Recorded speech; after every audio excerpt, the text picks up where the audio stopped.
Assalamualaikum rekan-rekan mahasiswa, penggiat ekonomi, keuangan, dan perbankan. Halo, apa kabar semuanya? Senang kita bisa bertemu lagi, senang kita bisa diskusi. Kali ini diskusi kita akan lebih menarik ya.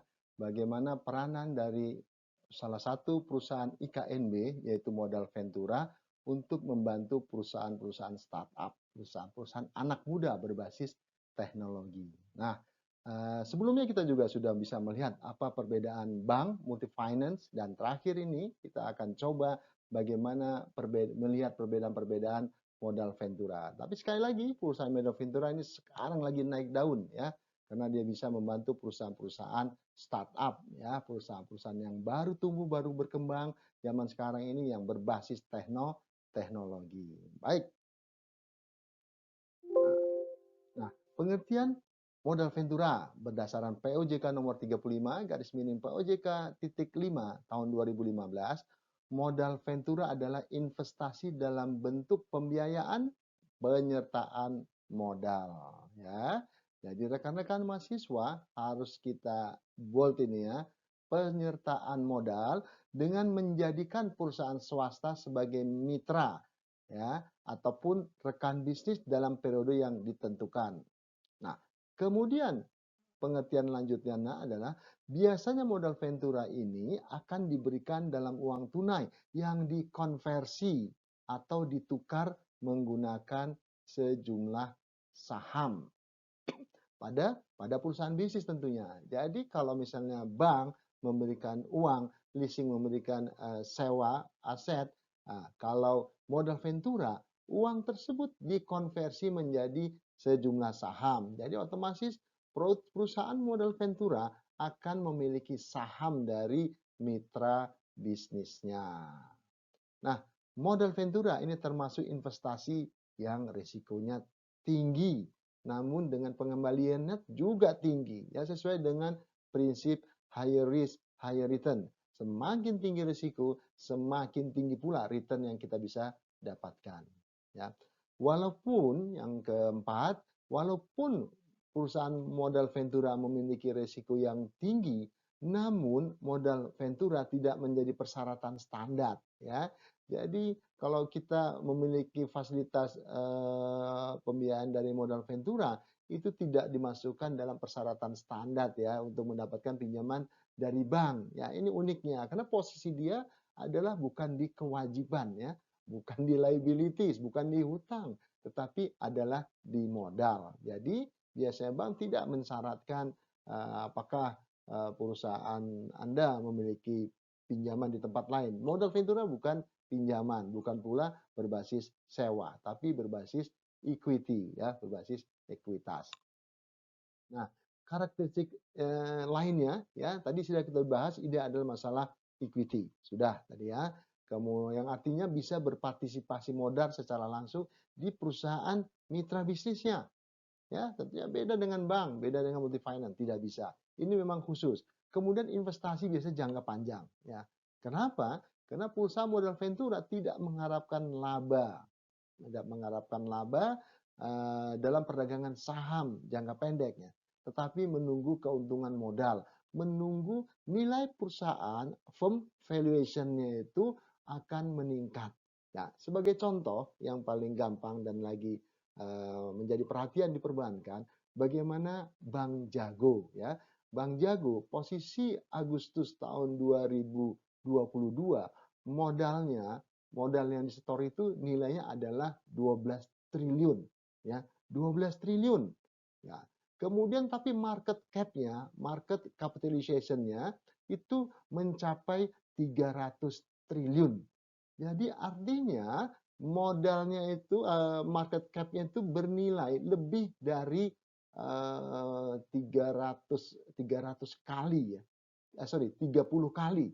Bayangkan satu perusahaan dengan modal 12 triliun tapi dia memiliki market di pasar dia nilainya 300 triliun. Sehingga ini merupakan keuntungan bagi pemegang saham. Ya, logikanya begini. Misalnya modal yang di store tadi adalah supaya gampangnya kasusnya kita rubah jangan Bank Jago ya. Misalnya ada satu perusahaan modal dasarnya itu adalah 10 miliar. Perusahaan modal Ventura memiliki 20%. berarti dia memiliki 2 miliar. Ya. Nah, kemudian karena perusahaan ini berjalan baik, ya, kemudian 5 tahun kemudian nilai market cap-nya, market capitalization-nya tidak 10 tapi 100 miliar, menjadi 100 miliar. Saham perusahaan model Ventura tetap 20%. Tapi nilainya kalau sebelumnya 2 miliar, sekarang 20% kali 100 miliar, menjadi 20 miliar. Nah, pada saat itulah perusahaan model Ventura memperoleh keuntungan. Ya, jadi clear ya saya kira ya. Nah, ini pembiayaan ini bersifat trust capital, ya betul-betul berbasis kepercayaan. Kita tidak memerlukan jaminan. Ya, tadi juga sudah disampaikan resikonya tinggi ya, karena diimbangi dengan harapan pengembalian dana yang besar. Nah, kemudian dia bersifat sementara. Tadi sudah dikatakan, dia nggak selamanya di situ. Tetapi di Indonesia itu ketentuannya partisipasi modal Ventura hanya 10 tahun. Setelah itu harus dilepas, harus exit ya. Nah, keuntungannya yang diharapkan adalah capital gain dan dividen. Bukan jangka pendek, bukan bunga, bukan bagi hasil ya. Nah, tetapi capital gain dan dividen dari perusahaan itu. Nah, capital gain dari mana? Tadi dari meningkatnya nilai perusahaan ya. Meningkatnya nilai perusahaan kita bisa mendapatkan capital gain. Nah, dengan rate of return yang tinggi ini menjadi terobosan baru ya yang berpotensi menguntungkan dengan pengembalian yang tinggi. Nah, sehingga sekarang ini tadi sesuai dengan judulnya kita lihat ya bagaimana perusahaan modal Ventura ini sangat banyak membiayai perusahaan-perusahaan startup. Nah, pertanyaannya ya, kenapa bank nggak berani masuk ke sini? Kenapa perusahaan-perusahaan startup itu sebagian besar ya hampir seluruhnya menggunakan modal Ventura atau venture capital. Nah, sekarang kita akan coba bahas. Nah, ini beberapa model saja. Ada yang metode single tier approach ya. Jadi langsung ke perusahaan investor kepada perusahaan modal Ventura atau venture capital company-nya. Kemudian langsung sebagai dikasih cash kemudian dikonversi menjadi saham. Ya, kemudian di akhir periode diinvestasi kembali ke sini. Itu single. Ya, yang two tier-nya, nah di sini melibatkan ada yang disebut dengan fund company, ada juga melibatkan manajemen company. Nah, untuk yang besar-besar biasanya mereka ingin ya manajemen dari perusahaan modal Ventura itu masuk kepada perusahaan pasangan usaha atau investinya. Nah, hanya di situ saja ya. Ini biasanya yang besar-besar. Nah, baik. Nah, sekarang kita coba menjawab pertanyaan, kenapa perusahaan-perusahaan startup itu sebagian besar dibiayai oleh perusahaan berbasis modal Ventura. Nah, untuk menjawabnya kita akan mengetahui dulu tahapan siklus industri atau industry life cycle yang disebut dengan stage of growth. Jadi bagaimana fase-fase pertumbuhan suatu perusahaan. Nah, kita bisa lihat di gambar berikut. Ini gambar, ini disebut juga dengan kurva S. Ya, kurva S. Nah, yang pertama, ya, satu perusahaan berdiri, ya, itu disebut dengan startup. Ya, kalau sekarang berbasis teknologi, berbasis digital. Jadi semua perusahaan yang berdiri itu disebut dengan startup. Nah, kemudian perusahaan startup ini akan terus berkembang, dia akan mencapai posisi stage-nya adalah di break even, ya. Dia startup kemudian break even. Dia break even point-nya ada di situ. Artinya dengan tercapai break even, perusahaan akan terus tumbuh. Nah, dia akan terus tumbuh ya menjadi established in the market. Jadi perusahaan itu sudah kelihatan nih ya. Nanti kita bisa lihat contoh paling gampang itu adalah kuliner. Bagaimana mereka mulai anak-anak muda tuh ya, mulai berusaha, kemudian dia mencapai break even, kemudian mulai dikenal ya, mulai banyak dikunjungin oleh pembeli-pembeli. Nah, setelah dia masuk ke fase ketiga, established in the market, dia akan tumbuh dengan cepat biasanya. Yang disebut dengan rapid growth. Nah, perusahaan-perusahaan yang 1, 2 lolos ketiga, dia akan masuk kepada rapid growth ya.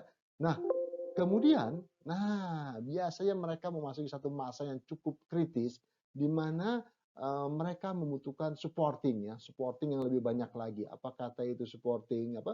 Financial supporting, kemudian operasional, manajemen dan sebagainya. Ya. Nah, kalau mereka bisa lolos di sini, mereka akan masuk ke fase yang paling baik, paling menguntungkan, yaitu maturity and consolidation. Dia akan stay di sini dalam waktu yang lama. Ya.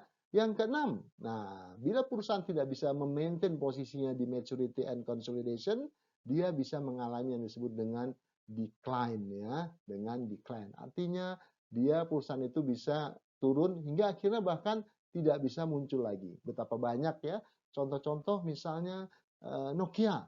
Nokia perusahaan yang luar biasa, siapa yang tidak pakai Nokia? BlackBerry ya, BBM, BlackBerry Messenger. Siapa yang nggak pernah pakai BBM pada masanya? Akhirnya sekarang mereka tidak bisa tumbuh lagi karena ini dia mengalami decline, catastrophic decline sehingga turun dan tidak bisa bangkit lagi. Nah, ini kira-kira gambaran dari siklus kehidupan dari satu industri secara umum membentuk kurva S. Nah, kita coba bahas sedikit kembali lagi. Perusahaan-perusahaan startup, nah ini kalau merah dan di sini merah, ini memperlihatkan ya, memperlihatkan bahwasanya resikonya sangat tinggi. Sehingga kalau bank biasanya enggan masuk ke perusahaan-perusahaan dengan resiko yang sangat tinggi. Ya, pada saat dia startup, break even dan establish in the market itu resiko masih sangat tinggi. Dan pada saat dia decline yang berwarna merah. Nah, sebetulnya resiko perusahaan-perusahaan startup itu tidak semulus yang seperti ini ya, bisa macam-macam. Ada yang startup dia sebelum break even, dia layu sebelum berkembang, dia balik lagi ke startup atau gagal ya. Setelah melewati break even masuk ke established market, dia juga mengalami kegagalan, jatuh lagi. Nah, ya. Kemudian setelah rapid growth ya, dia banyak juga perusahaan yang jatuh lagi ya.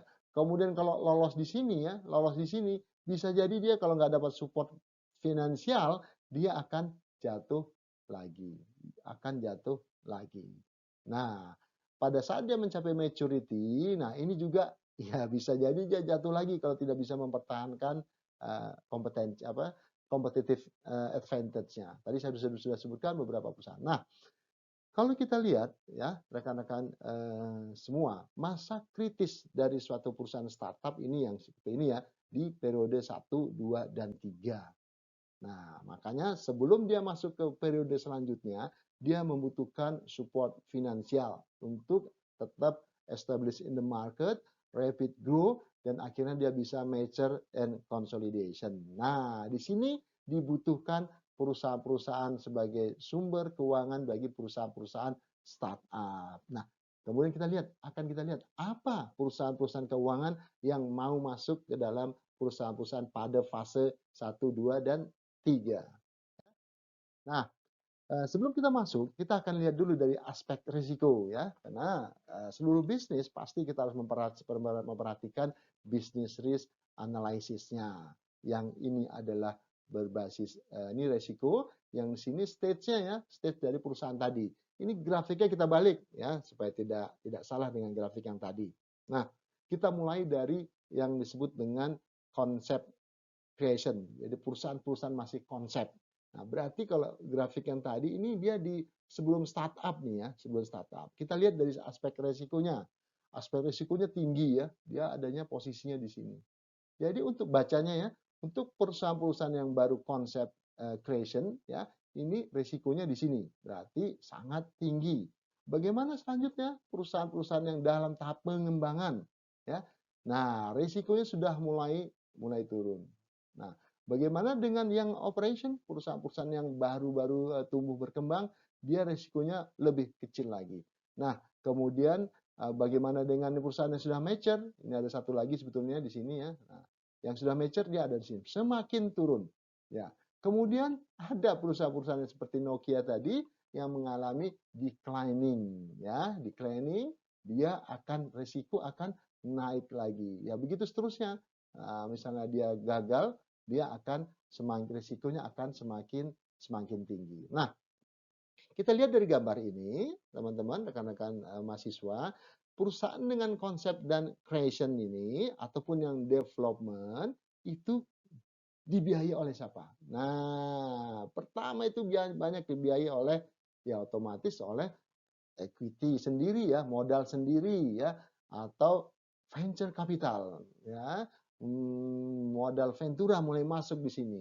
Ada juga nanti disebut dengan angel investor ya, investor malaikat ya. Nanti kita lihat ada sumber-sumber keuangannya. Nah, kemudian pada saat dia young operation, artinya sudah mulai lebih berkembang lagi, sudah mulai masuk nih pembiayaan-pembiayaan pakai factoring atau pembiayaan sudah bank ataupun non bank tapi dengan menggunakan jaminan yang memadai, well secure lending ya. Jadi kredit dengan jaminan yang baik. Nah, begitu dia risikonya makin kecil, baru masuk biasanya pinjaman bank ya, investment banking, merger and acquisition. Nah, kalau dia decline biasanya dilakukan restrukturisasi ya. Ini kalau di bank seperti itu.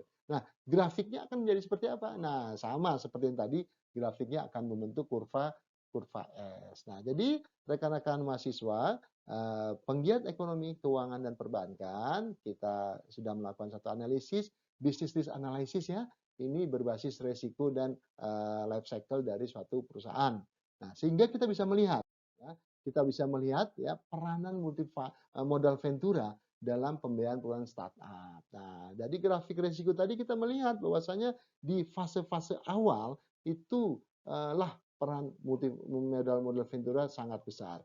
Yang disebut dengan ya, yang pertama itu disebut dengan pre-seed ya.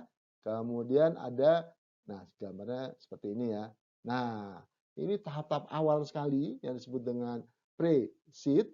Kemudian yang kedua adalah seed, jadi benih ya, sebelum pembenihan, kemudian sudah jadi benih atau startup, kemudian dia masuk early stage ya, tahap-tahap awal, kemudian dia masuk ya grow hingga akhirnya dia exit ya.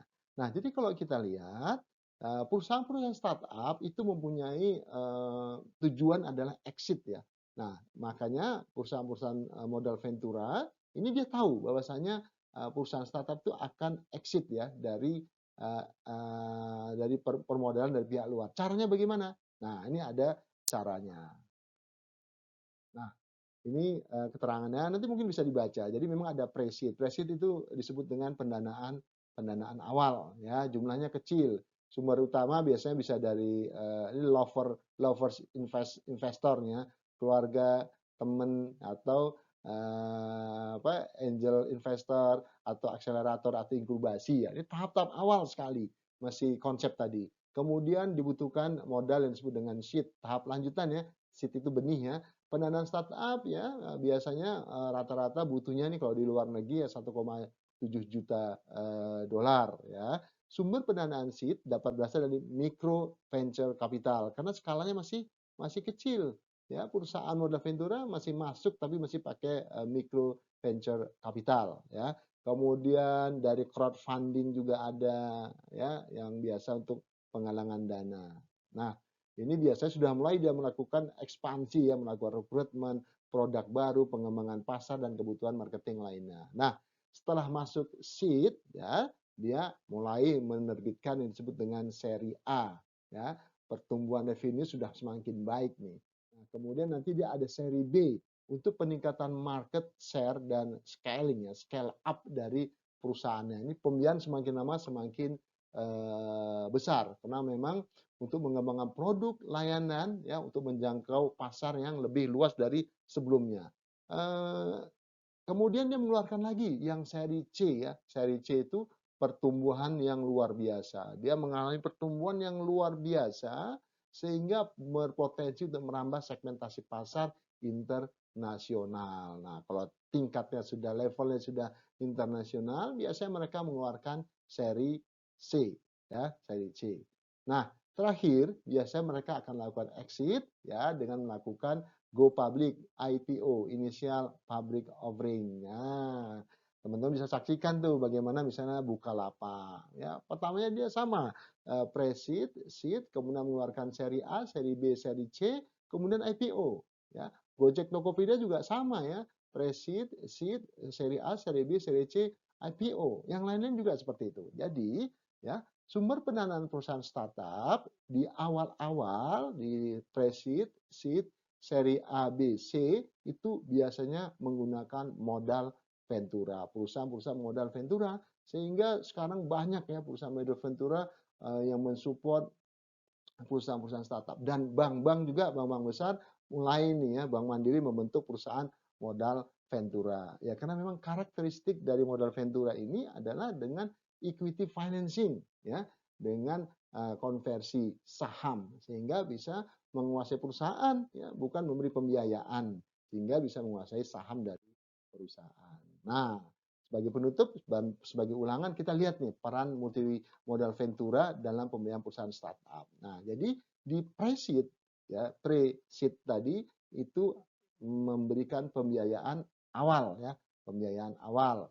Nah, kemudian pada saat seed itu disebut dengan startup, tahapan lanjutan startup. Ya, ini pembiayaan tahapan lanjutan startup.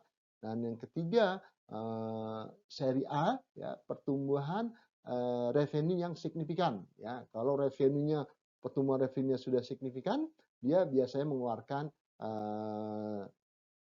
seri A, saham seri A. Kemudian saham seri B, peningkatan market share dan scaling. Nah, di sini perusahaan startup akan terus berkembang. Misalnya dia terus berkembang, ya, dia pertumbuhan ekspansi ke luar yang sangat luar biasa dan biasa juga ke luar negeri, dia menerbitkan apa? Seri C-nya. Nah, seri C-nya. Kalau misalnya sudah bisa ekspansi luar biasa di go internasional, ya terakhir dia melakukan initial public offering atau go public ya, tahapan pendanaan puncak perusahaan startup. Ya, ini yang saya katakan tadi.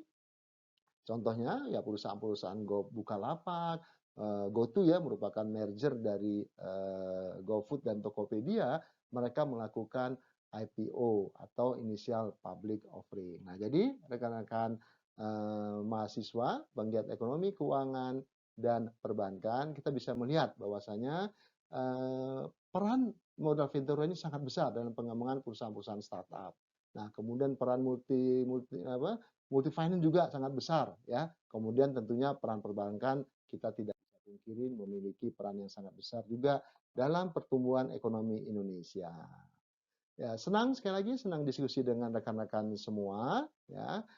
Enjoy learning ya, jangan lupa subscribe, like, comment, and share.